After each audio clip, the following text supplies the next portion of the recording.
The Phoenix Suns are about to land Jimmy Butler as they have just traded their first round pick from 2031 to 3 first round picks from 2025, 2027 and 2029. But what does this mean? What players are we linked to, and how can this help the Suns close the gap to title contenders? I'm Najib Talk Suns, and I'm going to be bringing you everything that you need to know, so make sure to like and subscribe. Last night, Shams did come out with a tweet saying that the Suns are trading their 2031 unprotected first to the Utah Jazz for 3 first round picks. That includes the 2025, the 2027 and 2029, although they are the least favourable picks. But what this does, it first of all allows us to have 3 first round picks. It gives us a lot more to work with.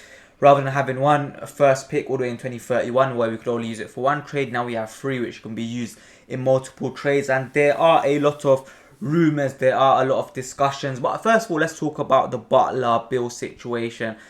There are rumours that Jimmy Butler wants to come to the Phoenix Suns. Obviously, apparently we are his number 1 choice. And by the Suns doing this, it almost confirms what the Suns are trying to do.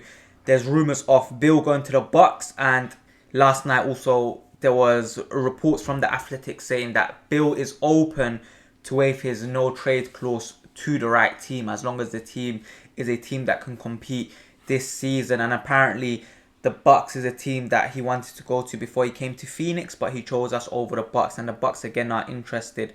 Now the Bucks, like us, they are under the second apron, so they are trying to trade Connaughton for, just to free up space and for them to go back to the first apron. Once they do that, then they have the facilities to trade for Beal. I think it probably include a pick as well as Beal, and that will open up the door, that will open up the salary cap for us to get Jimmy Butler. But let's just talk about Jimmy Butler. What does he bring to this team? What type of player he is? Why he has the nickname Playoff Jimmy. But let's just talk about Jimmy and his stats this season. Obviously, he took a few games out because he didn't really want to be at the Heat. But from 25 games played this season, he's averaging 17 points, just under 5 assists, just over 5 rebounds. His free throw percentage is 80%. His 3-point percentage is 36%. His field goal percentage is very efficient this year, 54%. And that's what you really get from someone like Jimmy Butler across his career. He's been shooting 47% from the field, averaging 18 points. Honestly, just a player that the Suns really need, and he fits very well. What Jimmy Butler adds to this team, he adds to this team size, he adds to this team a very good defender, he adds to this team a player that can perform in the playoffs. First of all, the Suns have a defensive problem, and we all know that the team is small. We have Tyus, we have Beal, we have Booker, we have Grayson Allen, we have these players that aren't tall. I'm pretty sure Devin Booker is the biggest one out of those 4, and he's 6'6". So we do need defenders and we do need size, and that's what Jimmy Butler brings us. He brings us a mentality that we haven't had since Chris Paul. He's a leader. A lot of people say that when he goes to a new franchise, when he goes to a new organization, he does like to shake things up.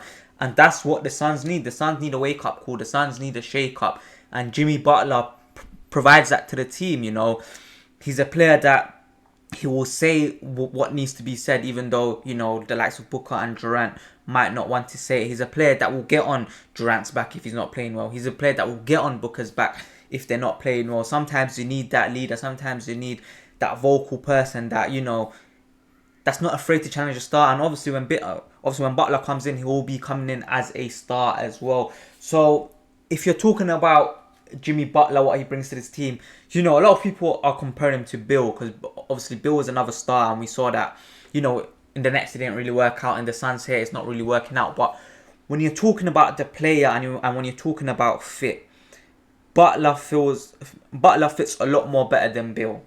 Jimmy Butler, again, notoriously, he's a playoff performer, and that's what the Suns need. If you're looking at his playoff performance in 2023, where obviously they beat the Celtics as well, he averaged 26 points, just below 27 points, 6 rebounds and just below 6 assists in 22 games.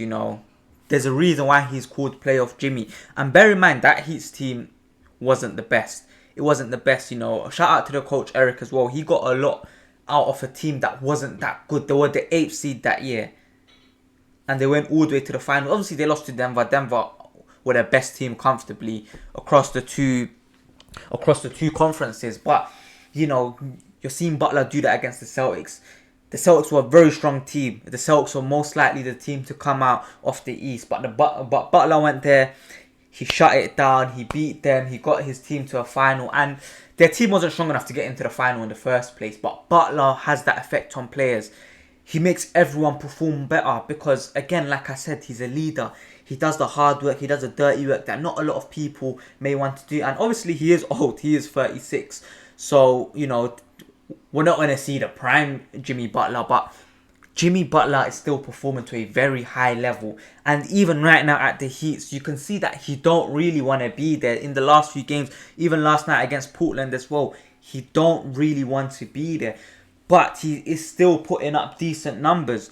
So I feel like once he comes to Phoenix, once he comes to a place where he's motivated, where he really wants to win a ring, then you will see, again, Butler putting up the numbers that we know he can put up. And the thing is, once again, if you have Booker on the floor, if you have Kevin Durant on the floor, and you have Jimmy Butler on the floor, at least one of them is going to be open.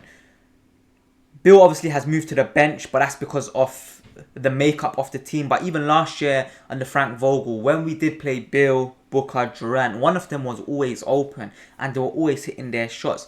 The only issue is we didn't build around them properly.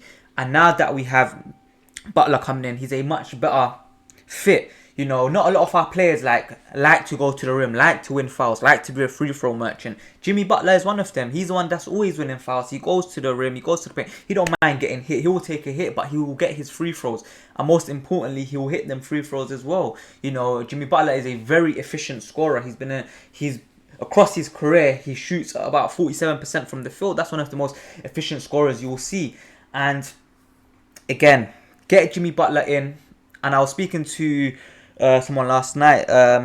We were saying that get Jimmy Butler in, and I'm telling you right now, the Suns are at least a playoff team.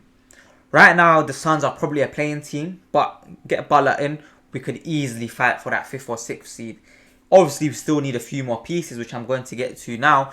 But Jimmy Butler is the first step to making your team a title contending team. But there are also rumours. And I'm not saying this is the most reliable source. I don't know anything about him. But in the Suns community on Twitter or X, which you will call it, there's been a few people saying that the Phoenix Suns and the Portland Trail Blazers have been in discussion in recent days for a deal that will send Yusuf Nurkic back to Portland. And Deni Avdija and Durant will be headed to Phoenix in this deal. Now, obviously, I don't really believe it. But with the picks that we got, it could make sense. And if a lot of you don't really know about Deni is a player where a lot of Portland fans think that he's been their best player this year. And even when you're looking at his stats last night against the Heat, he dropped 16 points, 10 rebounds, 5 assists. But let's just talk about his build. First of all, he's another player that's tall. He brings energy into this team. He brings intensity to this team. He brings athleticism to this team. This is what the Suns need. He's a good defender. He's a reliable shooter. Even when you're just looking at his percentages across this season, he's averaging 14 points this season. He's averaging 3 assists and just above 6 rebounds. He's shooting 46% from the field. And he's averaging just over 34% from 3-point range. Even if you ignore all of that, what Deni brings is that he brings another defender to this team. A player that's, he's hungry, he has energy, he can run up and down the court. 1v1 is very hard to go past him unless, obviously, you're the best of the best. He can protect the rim, he can shoot when he's open.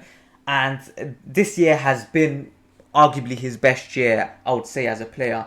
And again, it's interesting that his name has been brought up because if it is true, I like the way that James Jones, Ishbia are moving. They finally realize that this team is small. Small ball won't work. We need size. We need athleticism.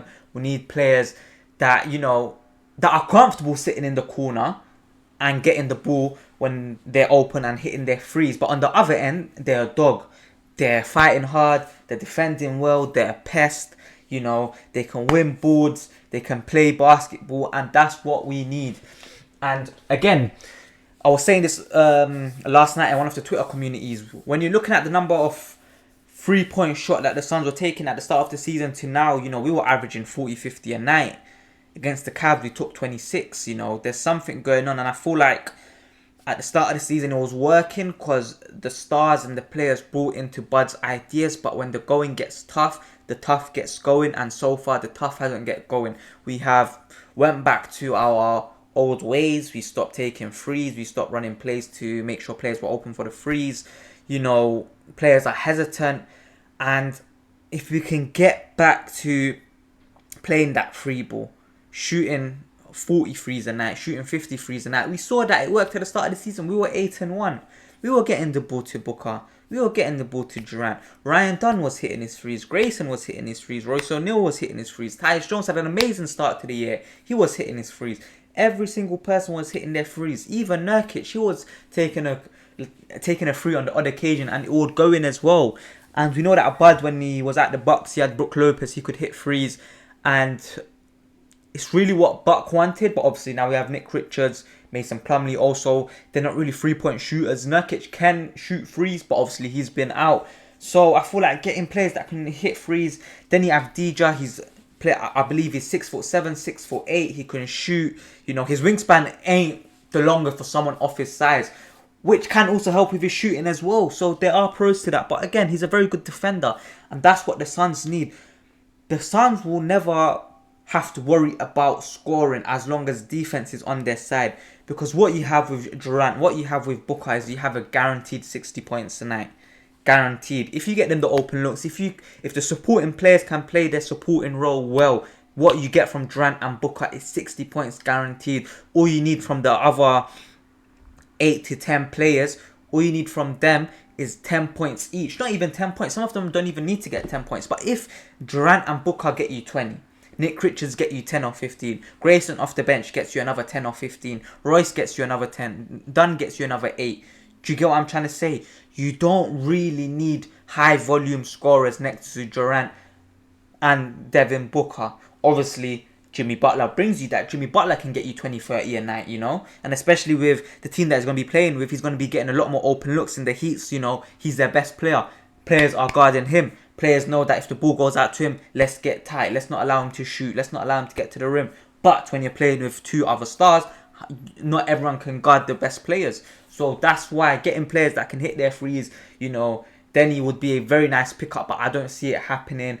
Butler, I feel like it's going to happen, and Beal is going to go the other way. It will be very, very important if the Suns want to get a playoff spot, want to be contending, because we're all in. Ishbia has gone all in.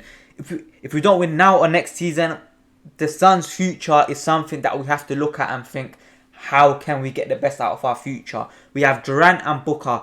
Give it this season, give it next season, and if it don't work, 100% you can blow it up. But you have two of arguably the great scorers right now in the NBA in your team. Build around them, get them the right pieces, get them the right players, and I'm telling you right now, they can deliver you something big. But that's just my thoughts. It did get a bit heated for me because, I really want the Suns to win a championship, and it annoys me, and a lot of it is Arizona sports as well, where they're saying blow it up, the Suns have no future. But really and truly, when are you going to have a player of Devin Booker's caliber and Kevin Durant's caliber? Come on. Devin Booker, arguably the best shooting guard in the league right now. How many times are you going to have a player like Devin Booker? Kevin Durant, arguably the third best player of his generation, just behind LeBron James and Steph Curry. Some will even put him higher. The greatest scorer of all time. When are we going to have these chances? When? Really and truly, you're not going to find another player like Kevin Durant. You're not going to find another player like Devin Booker. You're not going to get a chance to get a player like Jimmy Butler, who is a reliable playoff performer. And yes, don't get me wrong, I hear why people are saying it's going to affect our future. But we just have two stars that can give you a chip, that can give you a ring, and build around them properly. And I'm telling you, they will deliver you. Even if they don't deliver you, cool, that's on their ends. But at least give them the right tools to succeed. Give them the right tools to succeed. And I'm telling you right now, the Suns have a massive, massive chance of going all the way. But that's just been me. I hope you guys did enjoy this video. Obviously, all this news did come out last night. And as a UK fan, a lot of the news does come out towards midnight for us. So the videos are always going to be like a few hours later from when the news came out. But I do hope you guys did enjoy. Make sure to comment down your thoughts. Would you guys trade Beal for Butler? Would you guys want someone like Deni in? You know, what's your thoughts on Butler? What's your thoughts on the team? Who would you trade? Would you trade Grayson? Would you trade Tyus for some picks? You know, there's a lot of things going on right now for Suns, for Ishbia, for James Jones, for the community. We have to do it and we have to make it right. But I've been Najib's Talk Suns and I'm out. Peace.